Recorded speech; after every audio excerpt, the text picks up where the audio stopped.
binasa. Tapi bagi kita yang diselamatkan, penderitaan itu adalah kekuatan Allah. Sampai hari ini orang masih menganggap iman Kristen iman aneh. Manusia kok diangkat jadi Tuhan katanya. Sampai hari ini orang masih menghina kita dan berkata, iman kita iman bodoh, iman kita iman tidak masuk akal. Tapi siapa mereka? Mereka lah orang-orang yang akan binasa itu kalau mereka tidak bertobat. Tapi bagi kita yang bertobat, kita percaya itu bukan kebodohan, itu hikmat Allah, itu kekuatan Allah, itu kemuliaan Allah, itu satu-satunya jalan damai menuju surga. Engkau tidak bodoh orang Kristen, engkau luar biasa. Waktu engkau berkata, bagiku tidak ada jalan lain. Sekali Yesus tetap Yesus, sekali bertobat tetap bertobat, sekali ikut Dia, aku tidak akan berpaling ke belakang lagi.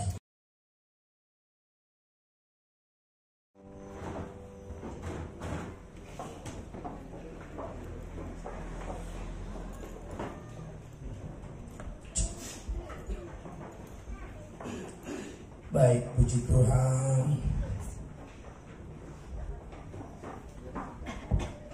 Puji Tuhan, shalom. Saya mengucap syukur saya ada di GSJA Mahanaim, semua karena anugerah Tuhan dan kesempatan yang luar biasa ada di Kabupaten Katingan untuk menyampaikan firman Tuhan di beberapa gereja sidang jemaat Allah. Dan ini adalah hari ketiga saya menyampaikan khotbah Natal. Dan harapan saya bahwa semua jemaat yang hadir, kita semua diberkati dan diberi semangat baru oleh Tuhan untuk kita melakukan bagian kita masing-masing untuk kemuliaan nama Tuhan.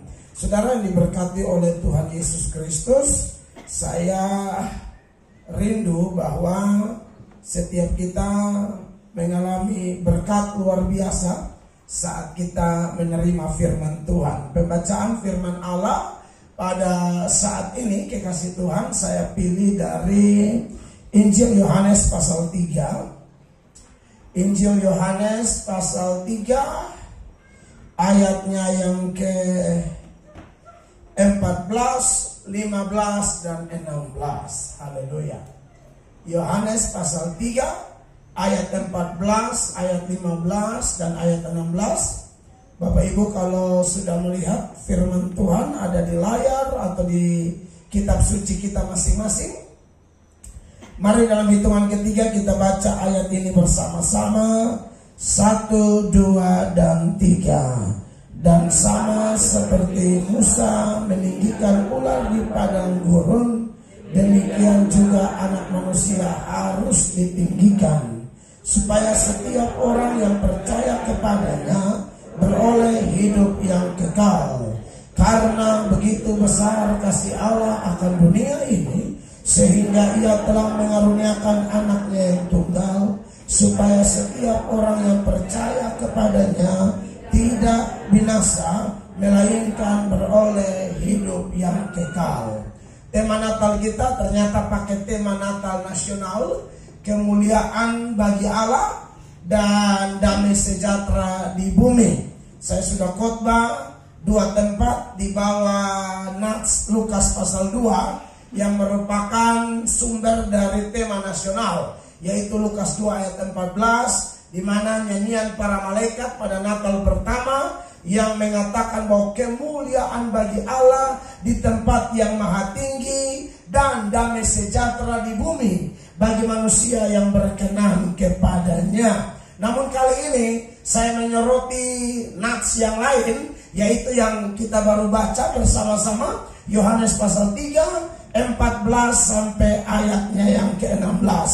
Kalau kita bertanya tentang alasan terbesar mengapa kemuliaan Allah itu nyata di tempat yang maha tinggi dan juga damai sejahtera di bumi pada saat peristiwa Natal, alasan terbesarnya adalah karena kasih Tuhan yang luar biasa. Sifat Tuhan itu sebenarnya bukan hanya kasih, Bapak Ibu. Sifat Tuhan itu selain kasih ada kesucian, kekudusan, kecemburuan, Bahkan ada juga yang namanya keadilan Allah. Kalau kita bicara tentang keadilan Allah, maka keadilan Allah itu berkaitan dengan dua hal. Yang pertama adalah pahala, yang kedua adalah hukuman. Yang baik, yang saleh, yang dengar-dengaran, yang taat dapat pahala. Itu adil. Yang nakal, yang bengkok-bengkok, yang melawan, tegar tengkuk, maka dapat hukuman. Itu adil. Kalau saudara punya anak, lalu saudara bilang, kalau kau masuk 10 besar, Bapak kasih hadiah, kita liburan ke Bali. Lalu dia ranking 8 misalnya, liburan ke Bali, adil. Kalau kau tidak dapat ranking, kau minta maaf saja, tahun ini tidak ada liburan, sebagai contoh. Atau mungkin tidak boleh pegang handphone dan lain sebagainya. Orang tua begitu, dan itu adil-adil saja. Tapi kalau bicara tentang kasih Allah, ini sesuatu yang berbeda, saudara-saudara. Apalagi kalau sudah bicara tentang grace, kasih karunia. Itu artinya, saudara-saudara, kita yang harusnya dapat hukuman karena dosa-dosa, tetapi kekasih Allah, kemudian kita diberikan anugerah yang besar, yang tidak pantas dipantaskan, yang tidak layak dilayakkan, yang harusnya masuk neraka, justru ditangkap, diselamatkan, dan dibawa ke sorga. Makanya dari 3 ayat yang kita baca itu, memang kesimpulannya ada di Yohanes 3 ayat 16 itu. Karena begitu besar kasih Allah akan dunia ini. Dunia yang mana? Dunia yang telah kehilangan kemuliaan Allah. Dunia yang mana? Dunia yang telah kehilangan damai sejahtera dengan Allah. Sebelum kejatuhan dalam dosa, sebenarnya manusia itu damai-damai saja dengan Tuhan. Adam tidak dihantui oleh ketakutan, Hawa tidak dihantui oleh ketakutan. Tetapi ketika mereka mulai meleset dari sasaran yang Allah tetapkan, kata Yunaninya hamartia, kata Ibraninya kata, itu dosa artinya. Ketika mereka mulai meleset, damai sejahtera berubah menjadi ketakutan. Makanya di dalam Kejadian pasal 3 itu, setelah mereka jatuh dalam dosa, mulai ayat 8, ya, Kejadian 3 mulai ayat 8 sampai 10, saudara lihat apa yang dicatat di sana. Firman Allah berkata demikian. Ketika mereka mendengar bunyi langkah Tuhan Allah yang berjalan-jalan dalam taman itu pada waktu hari sejuk, bersembunyilah manusia dan istrinya itu terhadap Tuhan Allah di antara pohon-pohonan dalam taman. Tadi tidak ada sembunyi-sembunyi, sekarang damai itu hilang. Maka mereka mulai bersembunyi karena damai telah berubah menjadi ketakutan. Baca ayat selanjutnya. Tetapi Tuhan Allah memanggil manusia itu dan berfirman kepadanya, "Di manakah engkau?" Ia menjawab, "Ketika aku mendengar bahwa engkau ada dalam taman ini, aku menjadi takut karena aku telanjang, sebab itu aku bersembunyi." Aku takut, aku telanjang, makanya aku bersembunyi. Jadi saudara yang diberkati oleh Tuhan Yesus sampai hari ini, ya, yang namanya ada dosa pasti tidak ada damai. Tidak mungkin kalau sampai orang bikin dosa tapi damai, itu damai palsu. Kalau sampai orang sedang pegang dosa tertentu secara kuat-kuat, tidak mau melepaskan dosa itu, melindungi dosa itu dengan penuh cinta, yang namanya cinta dosa, tapi kelihatan dia damai, itu damai omong kosong. Karena Yesaya pasal 48 ayat 22, Alkitab berkata tidak ada damai sejahtera bagi orang fasik. Firman Tuhan, tidak ada damai sejahtera. Coba baca itu ayat. Tidak ada damai sejahtera bagi orang-orang fasik, firman Tuhan. Iya, orang kalau hidup di jalan yang namanya jalan berdosa, tidak ada damai di sana, kekasih Allah, tidak ada damai. Makanya kalau kita bandingkan dengan firman Allah dalam Yesaya pasal 59, ya, mulai ayat 8 dan seterusnya di situ, sebagai contoh saja, data tentang orang-orang yang tidak berjalan di dalam jalan pertobatan, tapi di dalam jalan kejahatan, hidup mereka tidak ada damai sejahtera sama sekali. Mereka seperti orang buta yang hanya meraba-raba kekasih Allah. Perhatikan ayat-ayat ini. Mereka tidak mengenal jalan damai. Mereka dan dalam jejak mereka tidak ada keadilan. Dalam jejak mereka tidak ada keadilan. Baik keadilan dengan sesama maupun keadilan dengan Tuhan tidak ada. Contoh adil dengan Tuhan itu begini.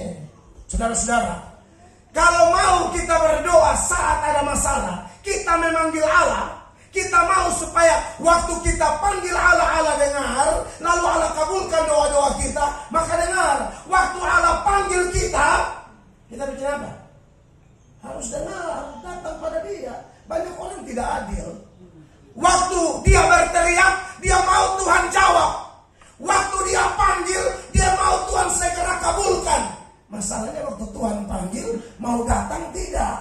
Panggilan Allah itu ada banyak. Panggilan beribadah, panggilan melayani, panggilan tolong orang, panggilan mengampuni. Dan yang paling besar adalah panggilan bertobat. Amin. Jangan hanya mau memanggil Allah, tetapi tidak mau dipanggil. Kita kasih Allah. Jadi tidak ada jalan keadilan kali antara sesama dalam konteks rumah tangga deh. Menuntut pasangan setia, tapi dia tidak setia. Menuntut pasangan dengar dia, tapi dia tidak pernah dengar pasangannya. Mau menang sendiri. Pasangan model apa ini? Katanya rajin baca Alkitab. Ya. Kalau mau didengar, harus mendengar, termasuk pendeta. Kalau mau Anda khotbah orang dengar, orang khotbah Anda dengar. Amen. Banyak pendeta tuh sombong, makanya pelayanan udah maju-maju. Sorry to say, sombongnya minta ampun. Kalau saya tidak main-main masalah itu. Ada pendeta tuh yang saya lihat, orang khotbah dia acting kayak pemikir hebat gitu lah. Ya kadang-kadang tidak mau dengar, main handphone segala macam. Makanya pelayananmu gak maju-maju. Kamu tidak rendah hati.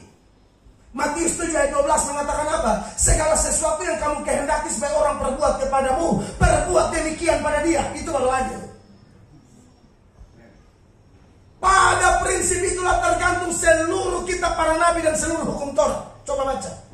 Segala sesuatu yang kamu kehendaki para orang perbuat kepadamu, Ya. perbuatlah demikian juga kepada mereka. Betul. Itulah isi seluruh hukum Taurat dan kitab para nabi. Di GSI Amazing Grace Kupang yang saya gembalakan, gerejanya Tuhan, jemaatnya Tuhan. Saya nggak punya jemaat, jemaat semua milik Tuhan.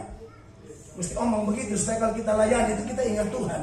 Kalau jemaat milik kita kadang-kadang suka aneh-aneh, bikin diri kayak nyonya atau Tuhan. Enggak, kita hamba. Itu domba milik Kristus. Dan kalau Anda jemaat, ingat Anda juga milik Kristus. Jadi kalau Kristus kasih tugas kami omong Anda sesuai firman, tolong dengar, jangan melawan. Karena kalau melawan bukan domba, kambing. Atau mungkin bebek. Ya, kalau domba kan suara gembala di depan, ya dombanya peka dengan suara gembala. Kalau kambing kita tarik dia tarik kembali. Kita ayo ibadah, ayo main judi, ayo ibadah, ayo ngaret. Dan lain sebagainya. Kalau bebek lebih kacau. Bebek itu gembala di depan, bebek bubar semua. Dia tidak mau ikut. Jadi Bapak Ibu jemaat yang dikasihi oleh Tuhan Yesus Kristus, tidak ada jalan damai. Di Yesaya 59 itu ayat 8. Ayat 9 bilang apa? Sebab itu keadilan tetap jauh daripada kami. Makanya keadilan jauh karena kamu tidak adil. Terus?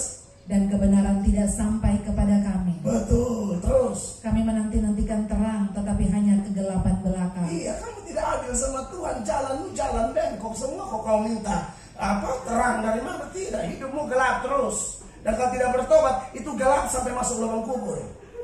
Itu gelapnya gelap banget. Ya, tambah hari tambah gelap. Kalau Amsal bilang jalan orang benar, tambah hari tambah terang. Kalau yang suka kepala batu begini, tambah hari tambah gelap. Itu Tuhan yang ngomong. Saya ini paling jago copy paste ayat. Jadi khotbah itu pasti ayat semua. Gitu. Jadi saudara mau marah saya tidak bisa, marah Tuhan. Dan Tuhan tolong hapus itu ayat. Silakan. Sudah dipatah kau leher sekarang. Coba yang kepala batu juga. Oke, terus.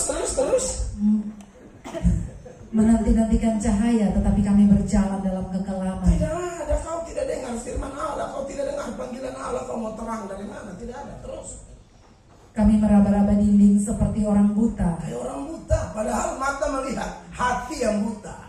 Dan meraba-raba seolah-olah tidak tidak punya mata. Perhatikan itu. Kami tersandung di waktu tengah hari seperti waktu senja. Iya. Waktu di tempat gelap seperti orang mati. Gara-gara apa ini semua model kondisi kayak begini? Lanjut. Kami sekalian meraung seperti beruang. Suara kami redup seperti suara burung merpati. Ya. Kami menanti-nantikan keadilan tetapi tidak ada. Menanti-nantikan keselamatan tetapi tetap jauh dari kami. Terus 12. Sungguh dosa pemberontakan kami banyak di hadapan-Mu. Itu masalahnya. Dan dosa kami bersaksi melawan kami. Iya. Jadi salah satu bentuk penghukuman Tuhan saat orang berdosa, hidup kita itu tidak ada damai sejahtera. Tidak ada damai sejahtera. Tidak ada damai sejahtera sama sekali. Makanya kita perlu merenungkan ini baik-baik.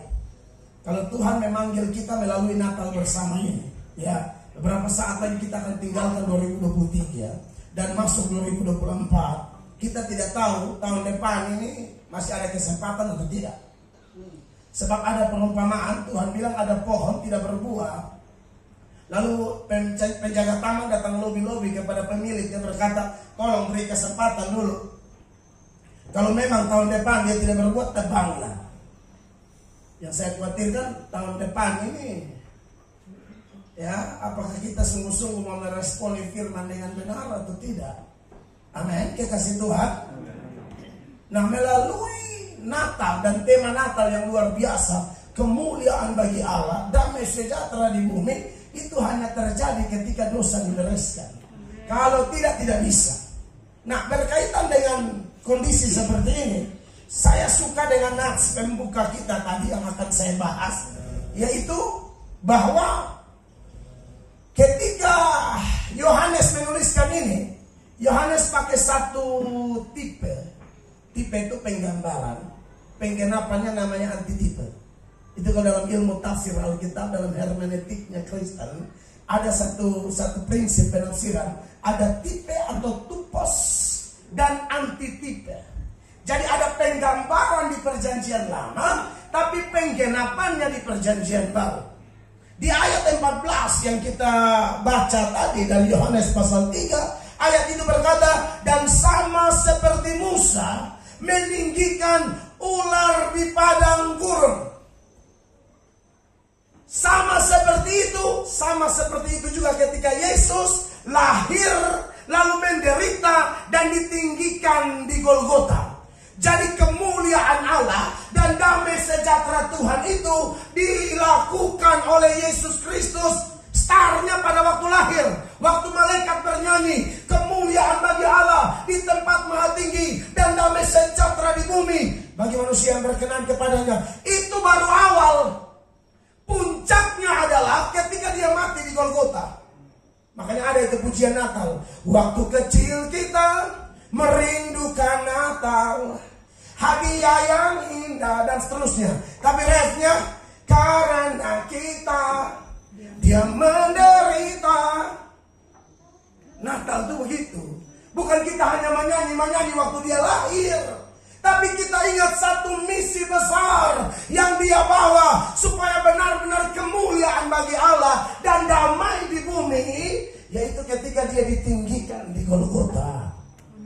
Ditinggikan dalam satu penderitaan yang luar biasa, ditinggikan dalam satu pengorbanan yang luar biasa. Tak terhindarkan bahwa ketika kita membahas teks ini, karena ini ada tipe dan antitipe, ada penggambaran dan penggenapan, saya mau bawa kita kepada peristiwa seputaran penggambaran itu.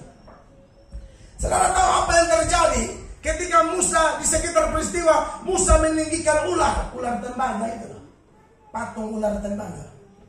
Itu tupas penggambaran Kristus, hanya penggambaran loh ya. Jadi Tuhan itu dan setan itu begini. Kalau Tuhan bisa pakai ular, setan juga bisa pakai ular. Di Kejadian 3, untuk menjatuhkan Adam dan Hawa, setan pakai ular. Cara kerja setan itu begitu, Bapak Ibu terkasih. Dia biasanya tidak nampak, yang nampak alatnya. Catat ini ya. Setan itu kerja begitu. Dia tidak nampak, yang nampak alatnya.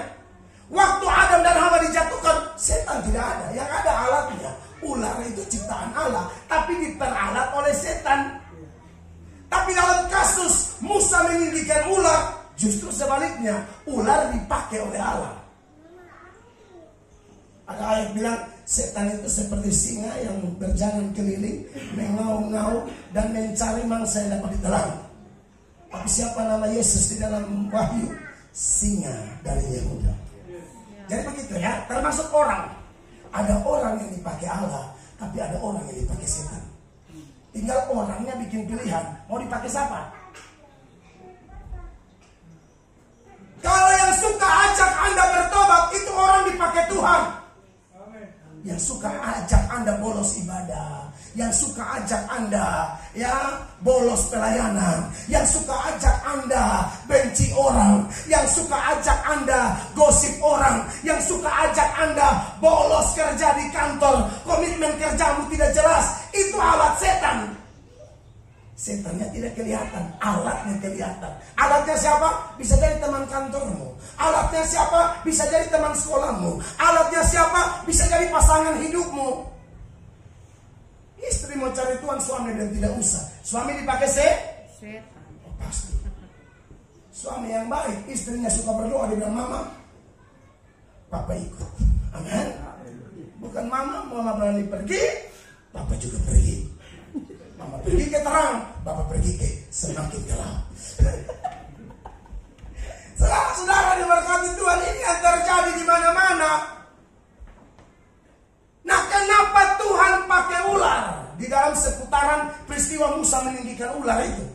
Gara-gara ada dosa bangsa Israel. Dosanya ada 4. Menurut Bilangan pasal 21 ayat 5. Ada 4 dosa yang dilakukan oleh Israel yang kemudian ini menjadi penggambaran bagi kita semua. 4 dosa itu apa saja? Baca Bilangan 21 ayat 5. Lalu mereka berkata-kata melawan Allah dan Musa, mengapa kamu memimpin kami keluar dari Mesir supaya kami mati di padang gurun ini?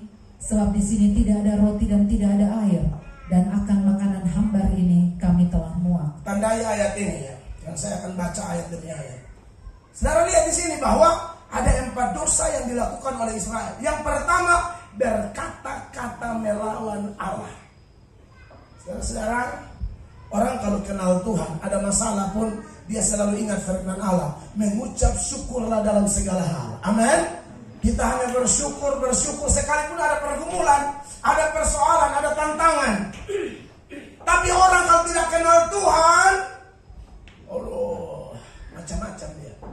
Beda ya, mengeluh kepada Allah dan mengeluh tentang Allah. Itu 2 hal yang berbeda ya. Kalau mengeluh kepada Allah nggak ada masalah. Tuhan aku sakit Tuhan, boleh. Mengeluh tentang Allah itu ya, kenapa aku sakit? Nah itu ada protes Tuhan. Kenapa? Itu yang Alkitab menyebut dengan dosa apa? Bersungut-sungut. Masalah sudah berat, bersungut-sungut memperberat masalah. Tapi masalah berat, bersyukur memperingan masalah. Ya setuju, tepuk tangan yang meriah. Masalah berat ngomel-ngomel. Tuhan, aku doa pun percuma aja, katanya. Ibadah puasa pun percuma aja. Katanya pelayanan diberkati, mana ada. Pelayanan semakin diomongin orang, pelayanan tantangan semakin banyak. Ikut Tuhan malah yang dulu sehat sekarang sakit. Mulai ngomel-ngomel, mulai marah-marah. Dan peristiwa ini, dosa ini sangat berbahaya. Sehingga di perjanjian lama, mereka yang bersungut-sungut semua itu, generasi Musa, habis semua, rata semua. Jadi Bapak Ibu yang suka bersungut-sungut, hati-hati. Terima kasih buat hamba-hamba Tuhan, para pendeta. Sekali lagi saya harus beri hormat buat hamba-hamba Tuhan yang melayani di Kalimantan. Kalau pilih nyaman, Jakarta dong. Kalau pilih nyaman, Surabaya dong. Kalau pilih nyaman di kota-kota Kalimantan tapi Palangkaraya gitu loh. Kalimantan tapi Pontianak, Kalimantan tapi Balikpapan, Kalimantan tapi Banjarmasin. Nggak usah di Katingan. Apa lihat di Tumbang apa ini? Tumbang Tarusan. Kemarin yang tadi malam tumbang apa tuh? Tumbang semua. Ini tumbang bohong semuanya. Ya.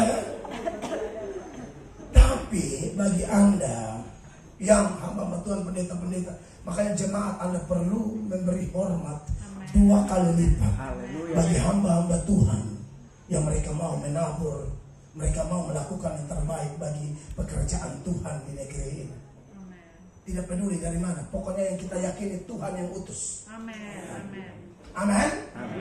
Karena kalau Anda periksa itu Roma pasal 10 ayat 13 sampai ayat 15, itu ayat yang begini, siapa berseru kepada nama Tuhan, ia akan diselamatkan. Tapi bagaimana dia bisa berseru kalau dia tidak percaya kepada dia? Bagaimana dia bisa percaya kepada dia kalau dia tidak mendengarkan tentang dia?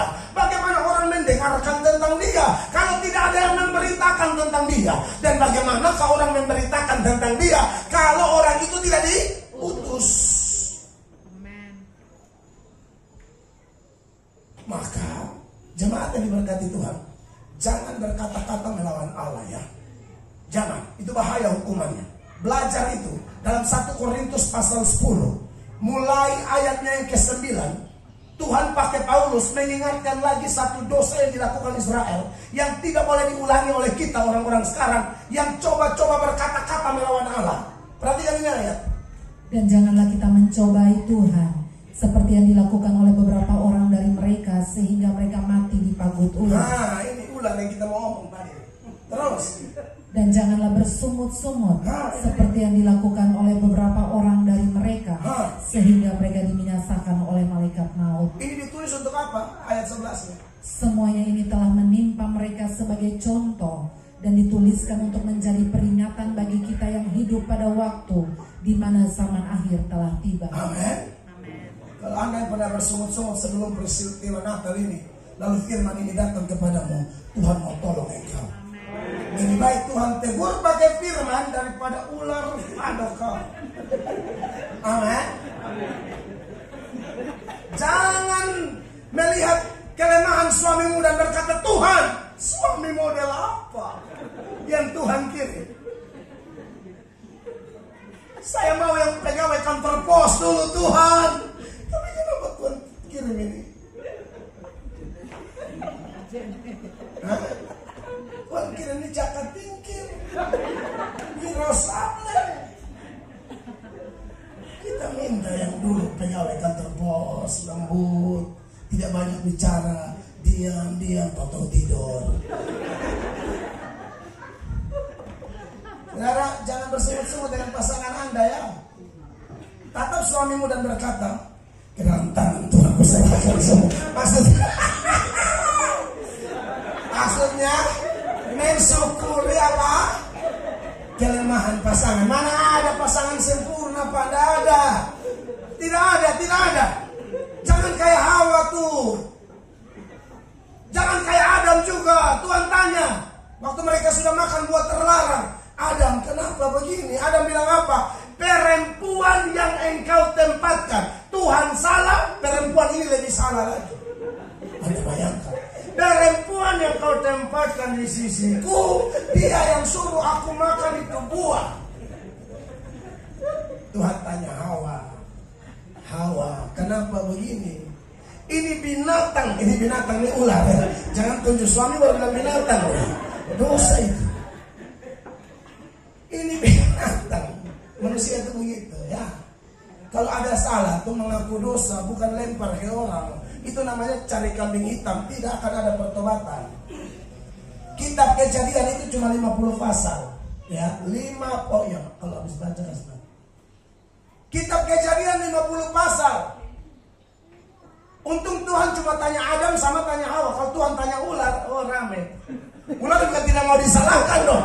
Saya kan cuma goda, pilihan ada di lu. Iya toh, ular akan lempar lagi kepada Adam, maka akan bolak-balik. Kejadian harusnya 50 pasal, jadi 150 pasal. 100 pasalnya tuding menuding. Nggak usah tuding menuding. Amin. Haleluya. Berkata-kata melawan Allah dalam Bilangan 21 ayat 5 itu. Setelah melawan Allah, mereka melawan siapa? Melawan Musa. Perhatikan ini ayat. Ya, Bilangan 21 ayatnya yang kelima. Ini ayat berkata, lalu mereka berkata-kata melawan Allah dan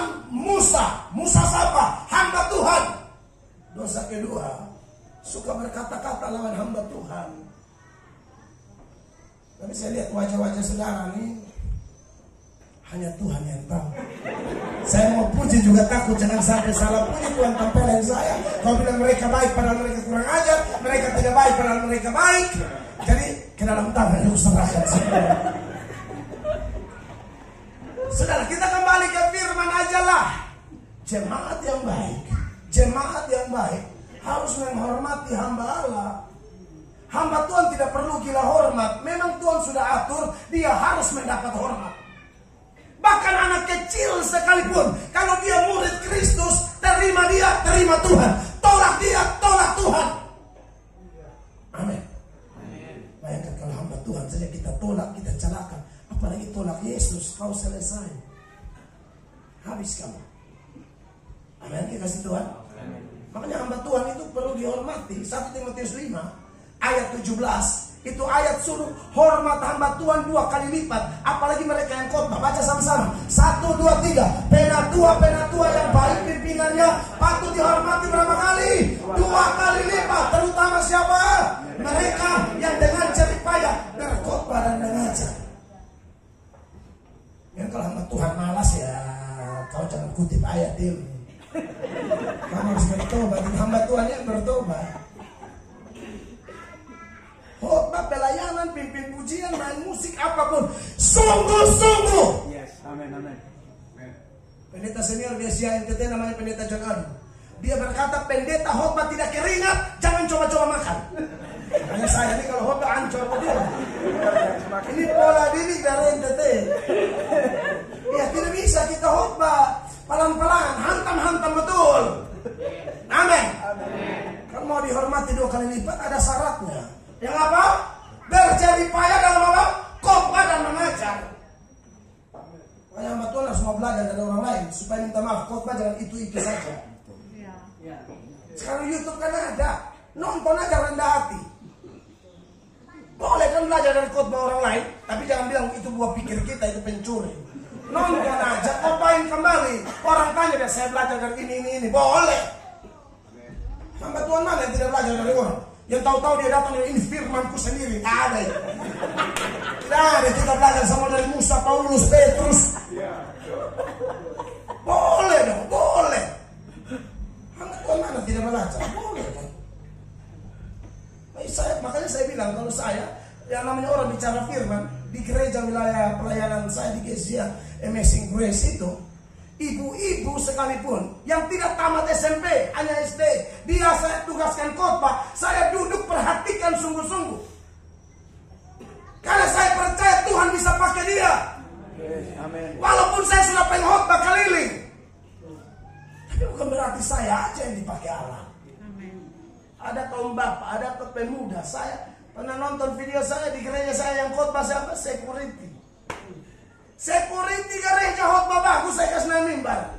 Dia khotbah kemarin saya di Palu, ibu-ibu di Palu bilang, Pak, khotbah security itu keren banget, Pak. Security, saya tahu ini orang-orang bertobat yang pertama. Cinta Tuhan luar biasa. Pelayanan tidak pernah hitung untung berapa, rugi berapa. Dan dia melayani dengan sepenuh hati dan mau belajar dari orang. Waktu dia khotbah, banyak orang diberkati.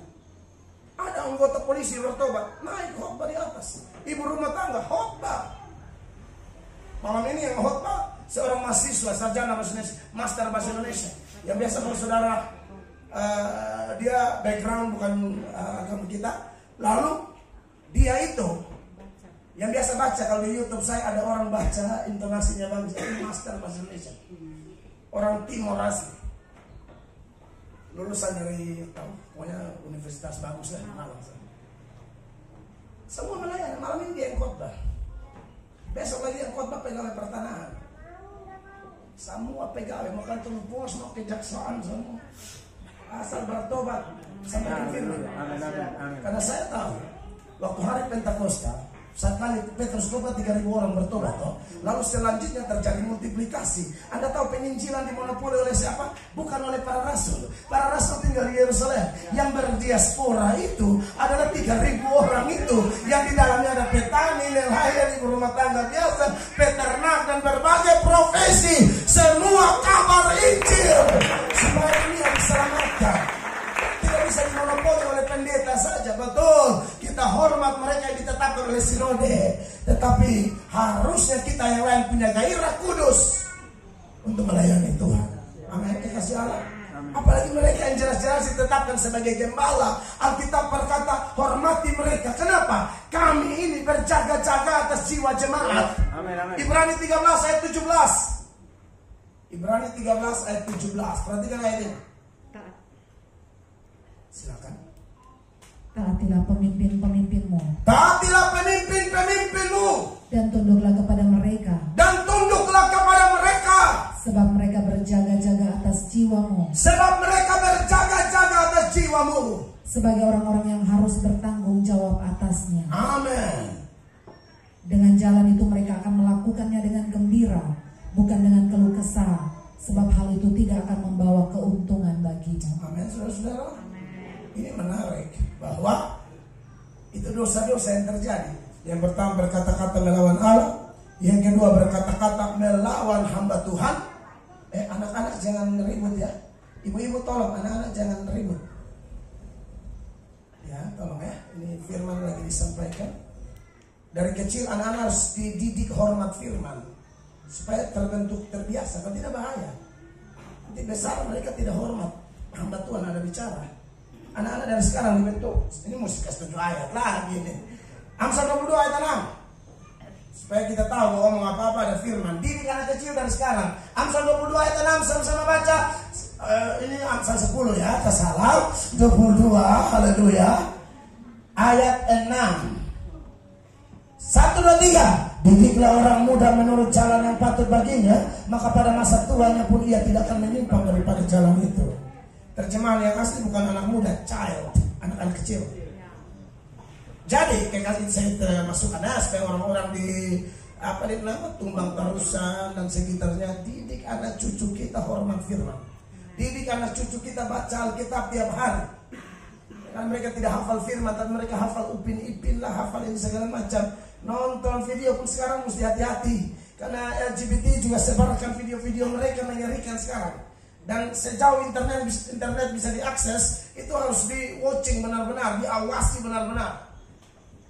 Tidak bahaya sekali tontonan sekarang membawa anak-anak kepada masa depan yang suram, rusak. Ya.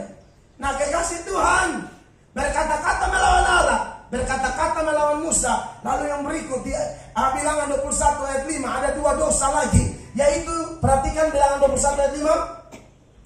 Bilangan 21 ayat 5 berkata-kata melawan Allah dan Musa. Setelah itu apa? Mereka bilang, mengapa kamu memimpin kami keluar dari Mesir supaya kami mati di padang gurun ini? Sebab di sini tidak ada roti dan tidak ada air, dan akan makanan hambar ini kami telah muak. Dosa ketiga, protes jalan Tuhan. Kan Tuhan yang suruh lewat padang gurun. Mereka bilang, kau mau buat kami mati di padang gurun ini? Yang berikut, protes itu mana sorga, protes berkat Allah. Anda bayangkan, kurang ajar. Berkata-kata melawan Allah, berkata-kata melawan hamba Tuhan, protes jalan Tuhan, protes berkat Tuhan. Apa jalan Tuhan buat kita Bapak Ibu? Yang sudah menikah, tidak boleh ada pil, tidak boleh ada will. Itu jalan Tuhan. Amin. Kalau sudah menikah, tidak boleh ada pria idaman lain, tidak boleh ada wanita idaman lain. Sekarang bahkan pendeta pun ada yang selingkuh.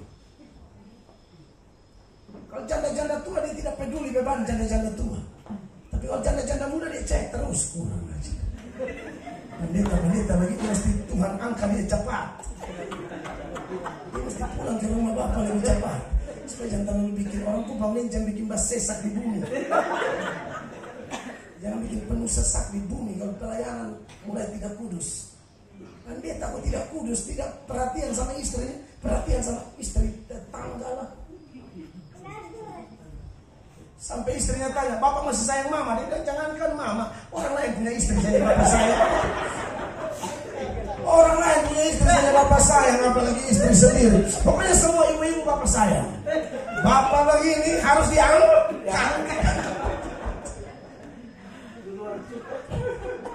Kok dia sayang semua istri? Ibu, apa jalan Tuhan bagi ibu? Hei istri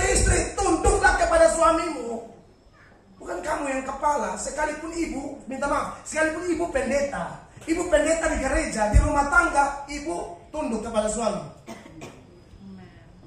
Amin.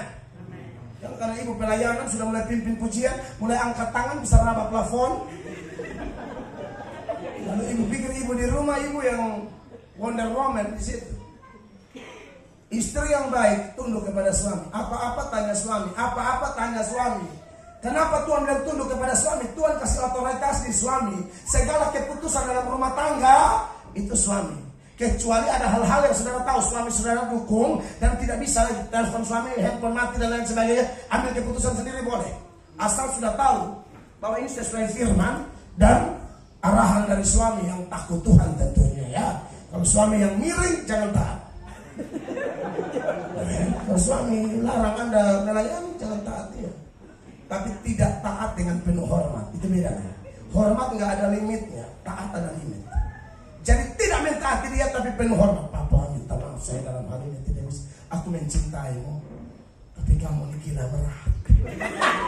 Maksudnya diaturlah kata kalimatnya supaya suami jangan marah gitu ya. Iya dong. Ini jalan-jalan Tuhan bagi kita. Ada yang memprotes. Kenapa harus suami? Kenapa? Kenapa bukan saya? Oh, tidak bisa. Secara hakikat perempuan dan laki-laki tidak ada lebih kecil, tidak ada lebih besar. Sederajat. Tapi demi keteraturan dalam fungsi atau peran Allah atur dari sorga. Ada pribadi atau oknum atau kelompok yang Allah kasih otoritas. Hormat pemerintah, hormat hamba Tuhan, hormat orang tua, hormat suami. Itu otoritas demi keteraturan. Taat saja. Amin. Dan kalau istri sudah taat, suami sayang dia sungguh-sungguh, berkorban demi dia dan anak-anakmu. Amin. Harus banting tulang, peras keringat, putar otak. Otak itu geser sedikit gila ya. Tapi kalau sampai putar itu berarti satu penggambaran bahwa Anda otak, bukan Anda gila gitu.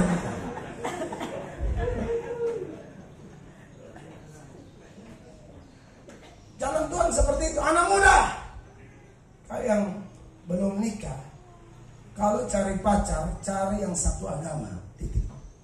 Amin. Dengan beda agama boleh bakawan. Bakawan boleh, bakawin tidak boleh. Ini dengar ini saya omong.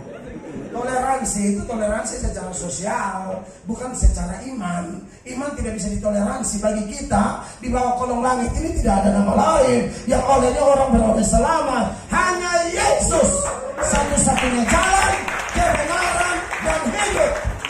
Tidak ada orang bisa masuk surga selain lewat Yesus. Yesus bukan salah satu jalan, Yesus satu-satunya jalan. Kalau ada orang beda agama, susah, menderita, kebakaran, kecelakaan, siapa yang tolong? Kita yang harus ada di barisan depan. Itu namanya toleransi sosial. Itu bukan masalah agama. Imam tidak bisa tawar-tawar, tidak bisa. Jadi, bakawan boleh, bakawin tidak boleh. Gitu. Iya, kalau banyak ayatnya itu. Iya, pokoknya tidak boleh. Yang belum nikah ya, cari yang satu agama. Kau jangan cinta Udin, padahal Markus ada doa puasa buat kau di gereja setiap hari Jumat. Markus bilang kirim Nur Hayati, Nur Hayati cari Dula. Ya ampun, Dula tuh bakawan Markus dan Kobus itu, dan juga Moses. Amin.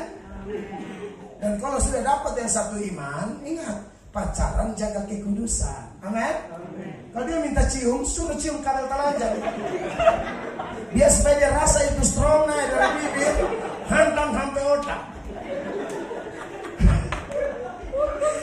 Dia minta cium, bilang tahan bang, abang tahan dikit aja. Abang memang siang.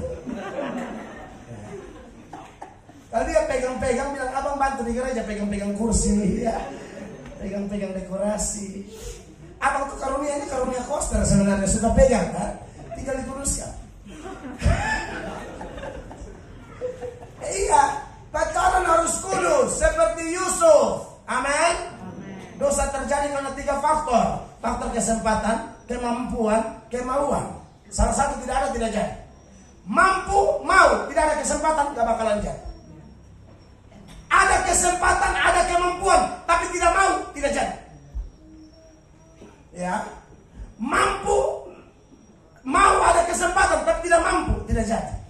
Maka biarkanlah kemauan kita dikendalikan oleh Roh Kudus, sehingga kita bisa lari seperti Yusuf, lari tinggalkan istri Potifar, si penggoda pencobaan itu.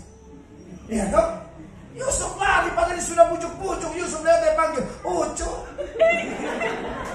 Cup, godain tante dong.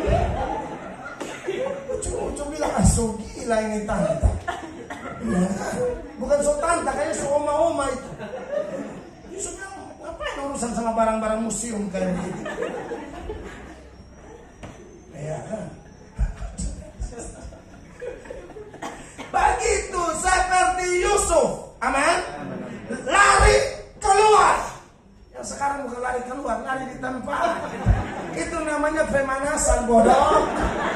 Kalau bukan lari keluar, kalau lari di tempat dia bilang, ibu tunggu di situ ya, saya ambil ancang-ancang. Sial. Oh, ampuni mereka ya Tuhan.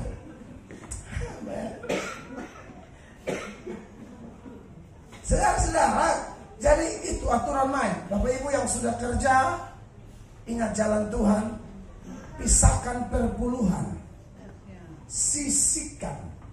Jangan sisakan. Kalau sudah belanja segala macam, tinggal berapa ini? Aku kurang ajar itu. Kerja gaji 1 juta, 100.000 disisihkan. Baru 900 tuh kau atur sudah. Kau belanja sana sini baru Tuhan punya, kau lupa. Itu bukan kamu punya 90%. 10% itu Tuhan Allah punya. Lalu Alkitab berkata, uji aku. Itu jalan Tuhan. Kalau mereka hina apa lagi? Hina itu mana surgawi? Hina berkat Tuhan.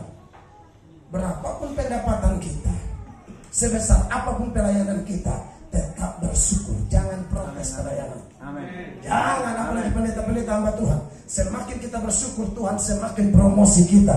Semakin kita bersyukur, Allah semakin berkati kita berlimpah-limpah. Saya percaya ada kuasa di balik ucapan syukur. Amin.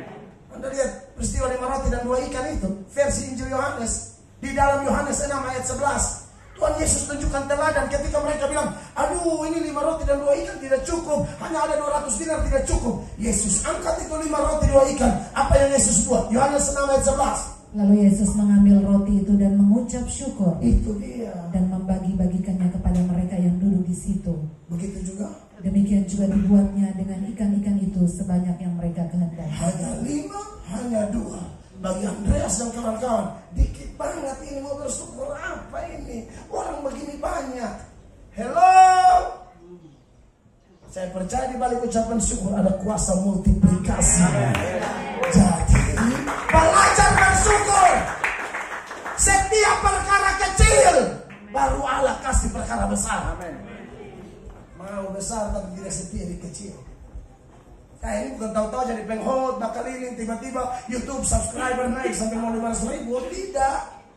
Saya ini tukang sapu gereja. Di Kalimantan Barat saya hafal gereja, mulai begini saya pel semua. Rumah pastori, ibu gembala pun rumah sama saya pel. Jadi juru masak lagi di gereja. Bukan tahu-tahu nongol pengkhotbah. Saya tidak percaya. Saya percaya dunia tuh suka yang instan-instan, tapi Allahmu dan Allahku suka satu kata, proses. Kita bukan tahu-tahu nongol dan pengkhotbah kesana kemari, diproses dong. Makanya saya belajar dari semua pendeta-pendeta yang khusus dari mana-mana ya, dari timur, dari Ambon, dari Kupang, yang datang di Kalimantan. Waduh, luar biasa setia. Di zaman sekarang kan mau yang enak-enak, kok datang langsung tanya, sinyal ada atau tidak, listrik ada atau tidak, ini ada atau tidak. Kalau datang kau langsung tanya itu semua, lalu berharap jadi besar. Oh, nggak bakalan. Diberkatilah pendeta-pendeta yang sudah ada 20 tahun, 30 tahun tetap di Kalimantan dan berkata saya tidak pulang lagi.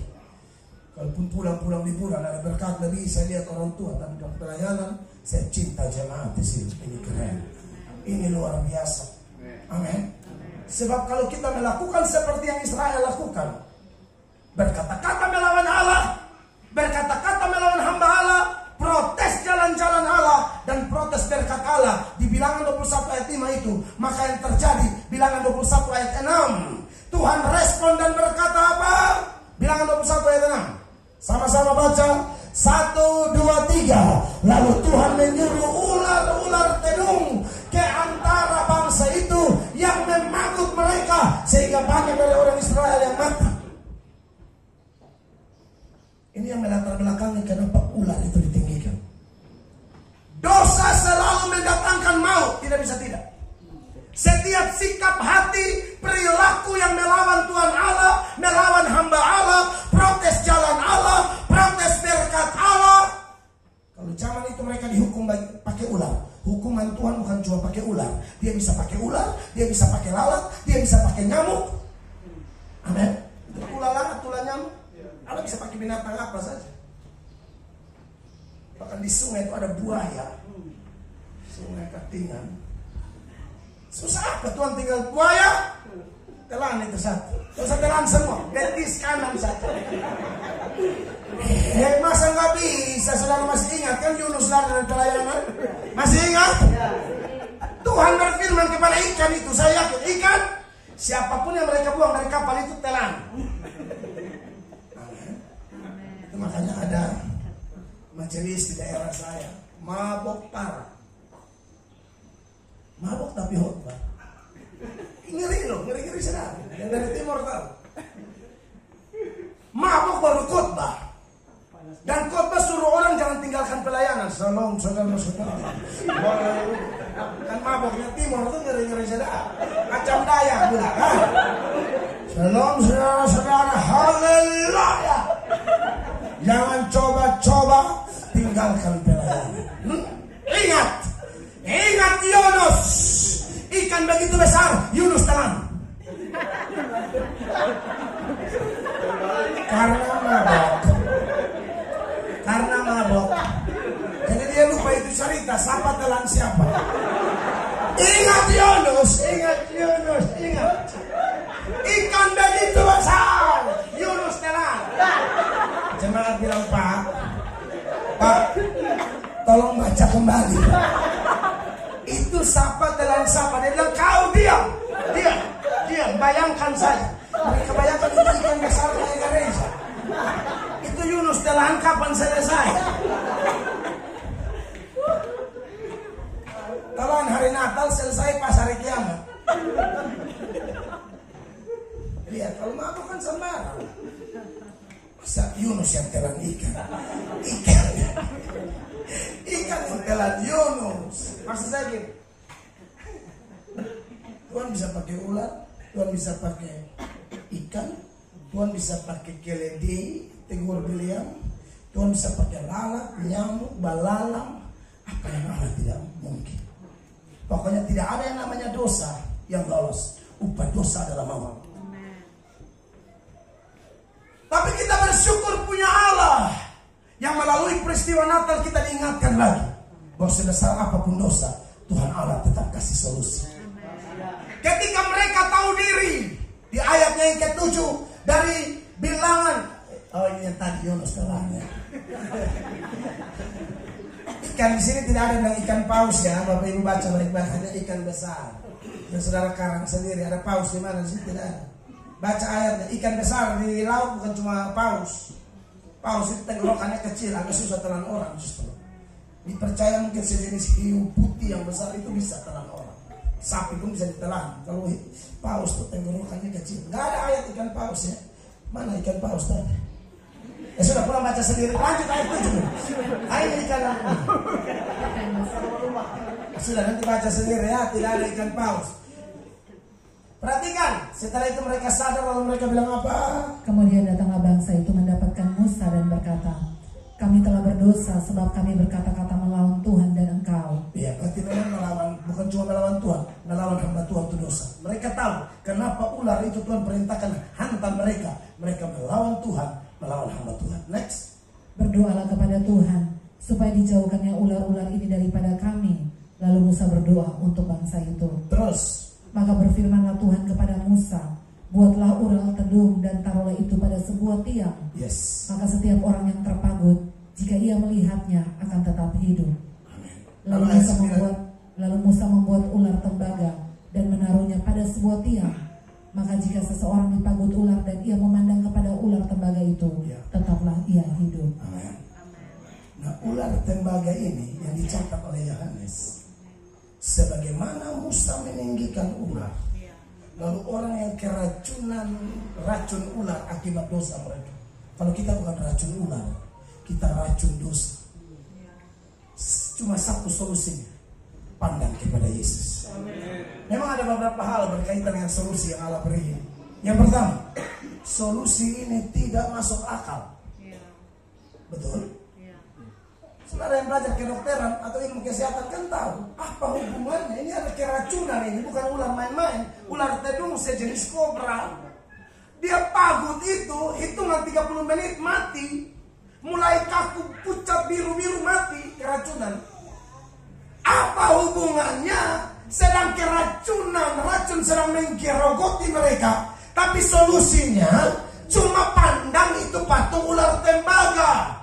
Bagi dunia tidak masuk akal, tapi bagi Tuhan sekalipun tidak masuk akal, taat saja. Sebab sekalipun tidak masuk akal, waktu kita taat, kita lihat mujizat, kita lihat kelepasan, kita lihat keselamatan.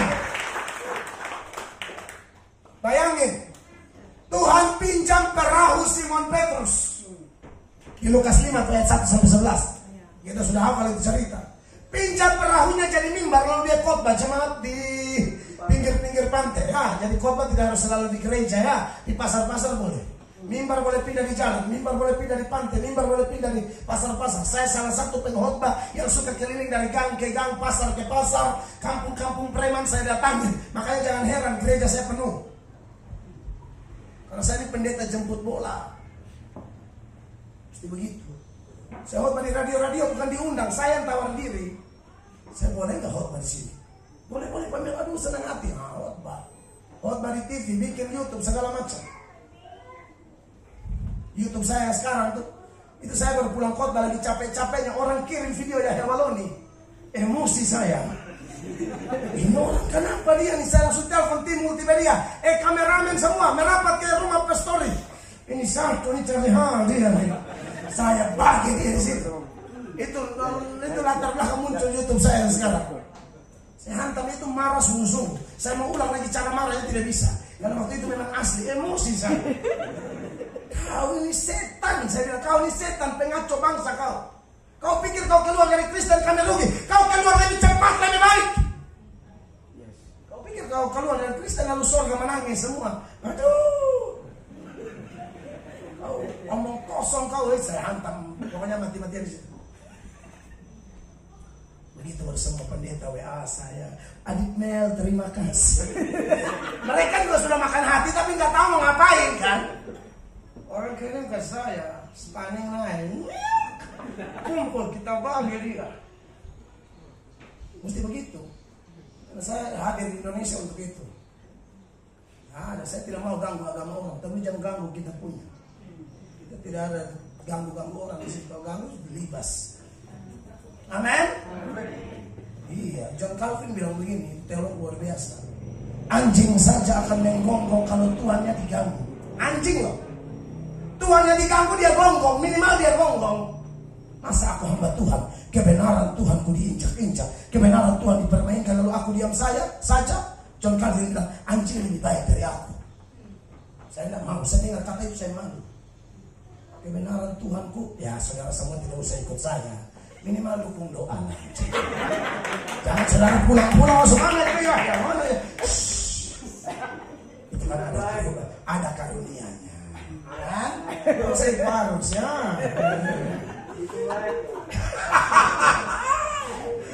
Aduh, ampun dah. Saudaraku, solusi yang Tuhan kasih tidak masuk akal. Petrus khotbah, Selesai khotbah di siang hari, Tuhan bilang apa? Bertolak lebih dalam, tebarkan jalamu di sebelah kanan. Petrus ini anak pantai, Tuhan Yesus ini anak mebel. Ikan tukang kayu toh. Ini anak mebel mana paham urusan nelayan gitu loh. Kira-kira begitu di mindsetnya Petrus kan gitu. Perasaan mebel, ya kan? Gua nih urusan pantai sama gua, ya kan? Ikan itu hanya ada malam hari, siang gak bakalan ada. Saudara yang ke Israel kan suka praktek tuh, tebar jala. Saya sudah 3 kali tebar jala di Danau Galilea, tidak dapat apa-apa. Karena tidak mungkin ikan ada di siang hari. Petrus tahu itu, sama makanya Petrus bilang, Tuhan, semalam-malaman. Maksudnya malam yang ikan banyak aja, karena tidak dapat. Apalagi siang. Tapi karena Tuhan guru yang suruh, ya sudahlah. Tapi waktu yang tidak masuk akal itu dia taat, dia tarik banyak banget ikan. Orang NTT bilang tahan terontong. Itu maksudnya lu hela sampai lu mabok, lu tarik sampai lu mabok. Dengar bagi anda yang mau taat Tuhan, Tuhan tidak buta, Tuhan tidak tuli, Tuhan tahu ceritanya, Tuhan tahu ketaatanmu. Sekalipun dari harta dia perintahnya itu tidak masuk akal, tapi engkau berkata, aku mau taat. Engkau akan lihat mujizat, engkau akan lihat kemenangan, engkau akan lihat kedahsyatan Allah. Itu adalah Tuhan yang benar. Begitu pula dengan Yesus Kristus. Waktu dia hadir, orang Yahudi bilang apa? Berita tentang salib itu kebodohan, tapi buat kita itu kekuatan Allah. Amin. 1 Korintus 1:18. 1 Korintus 1 ayat 18. Jemaat baca 1, 2.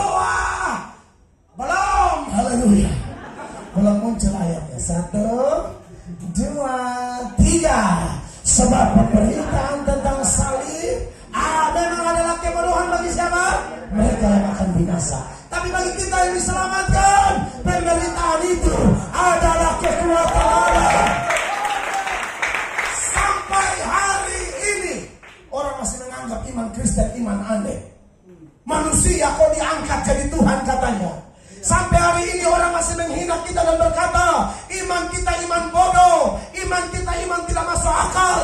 Tapi siapa mereka? Mereka lah orang-orang yang akan binasa itu kalau mereka tidak bertobat. Tapi bagi kita yang bertobat, kita percaya itu bukan kebodohan, itu hikmat Allah, itu kekuatan Allah, itu kemuliaan Allah, itu satu-satunya jalan damai menuju surga. Engkau tidak bodoh orang Kristen, engkau luar biasa. Waktu engkau berkata, bagiku tidak ada jalan lain. Sekali Yesus dan Nabi Yesus, sekali bertobat tetap bertobat, sekali ikut dia, aku tidak akan berpaling ke belakang lagi.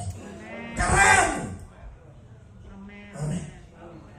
Hanya melalui dia kemuliaan bisa diberikan kepada Allah dan damai terjadi di bumi. Orang-orang bodoh yang menghina seperti ini, Anda tahu mereka kenapa bilang pemberitaan Injil kebodohan? Mereka tidak ada Roh Kudus. Makanya model begitu. Buka tuh 1 Korintus 2 ayat 14 mulai 13 deh. Sebelum dibaca saya mau kasih tahu saudara, kalau pengkhotbah ada Roh Kudus, jemaat ada Roh Kudus, mantap. Seperti Petrus, 1 kali berkhotbah 3.000 orang bertobat. Tapi kalau pengkhotbah ada Roh Kudus, pendengar tidak ada Roh Kudus, repot kayak Stefanus.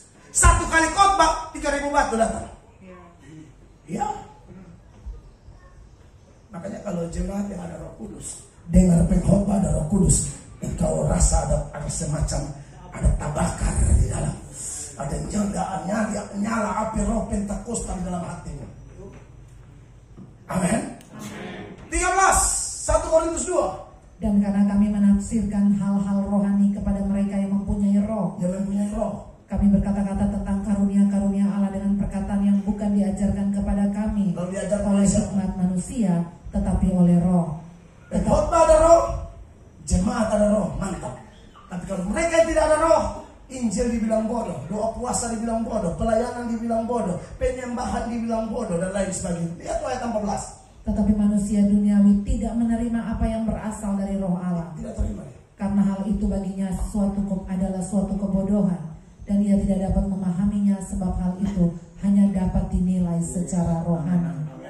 Beri tepuk tangan yang meriah begitu. Ada orang ada Roh Kudus yang bisa memahami kemuliaan bagi Allah. Damai sejahtera di bumi. Dan ingat, Efesus 1 ayat 13 mengatakan siapa yang ada Roh Kudus? Orang yang percaya sungguh-sungguh kepada Yesus, kita dimeteraikan dengan Roh Kudus. Dan ingat, dalam pneumatologi, doktrin tentang Roh Kudus, kalau perjanjian lama, Roh Kudus kerja tidak permanen. Seperti Saul, dia nakal, Roh Kudus pergi. Di perjanjian baru, satu kali dimeteraikan, Roh Kudus tidak akan masuk keluar. Makanya ada dosa mendukakan roh. Mendukakan dan menghujat itu dua dosa yang berbeda. Menghujat itu dialami oleh mereka yang tidak dipilih Allah. Mendukakan bisa dilakukan oleh mereka yang sudah ada roh. Kita mendukakan. Almarhum Pendeta Billy Graham mengatakan, kenapa Roh Kudus berduka? Seseorang itu hanya bisa berduka kepada kita karena dia terlalu cinta kita, tapi kita menyakiti dia. Makanya dia duka. Seperti pasangan saudara lah. Dia sangat cinta saudara, saudara melukai dia, dia berduka. Roh Kudus terlalu mencintaimu dan aku. Makanya jangan dukakan dia. Dukakan Roh Kudus bagaimana caranya? Komitmen lain bikin lain. Komitmen katanya mau setia, kok mulai aneh-aneh. Itu Roh Kudus berduka. Dan kalau Roh Kudus berduka, api roh itu padam. Manifestasi api roh padam itu apa? Penginjilannya mulai kurang semangat. Api Roh Kudus itu berkaitan dengan pemberitaan Injil. Ini bisa tidak. Kenapa Tuhan dan tunggu di Yerusalem Roh Kudus turun? Supaya beritakan Injil. Roh Kudus turun bukan minta maaf ya. Bukan hanya kita ribut-ribut saat ibadah. Bukan. Saya tidak anti itu semua. Tapi jangan menyembah luar biasa. Penginjilan takut. Tidak boleh. Dua-dua harus satu paket jelas. Amin. Kekasih Allah. Efesus 1:13. Saya sudah mau habis nih. Beberapa wajah mencurigakan ya. Tidak apa-apa pembalasan Tuhan. Di dalam Dia kamu juga, karena kamu telah mendengar firman kebenaran, yaitu Injil keselamatanmu. Betul. Di dalam Dia kamu juga, ketika kamu percaya, dimeteraikan dengan Roh Kudus. Dimeteraikan dengan Roh Kudus. Dan Roh Kudus itu akan membuat kita memperoleh seluruh keselamatan kita. Ampulasi. Dan Roh Kudus itu adalah jaminan bagian kita sampai kita memperoleh seluruhnya, yaitu penebusan yang menjadikan kita milik Allah untuk memuji kemuliaan-Nya. Kita sekarang percaya Yesus, nama kita terdaftar di surga. Amin. Bapak Ibu terkasih, nama kita terdaftar di surga, tapi kita belum ada di surga. Orang yang ada Roh Kudus, Roh Kudus akan jaga kita mulai dari saat ini sampai kita mati. Bukan hanya nama, tapi kita di surga. Maka Roh Kudus tidak mungkin kerja setengah-setengah. Roh Kudus tidak mungkin tidak becus dalam menolong kita.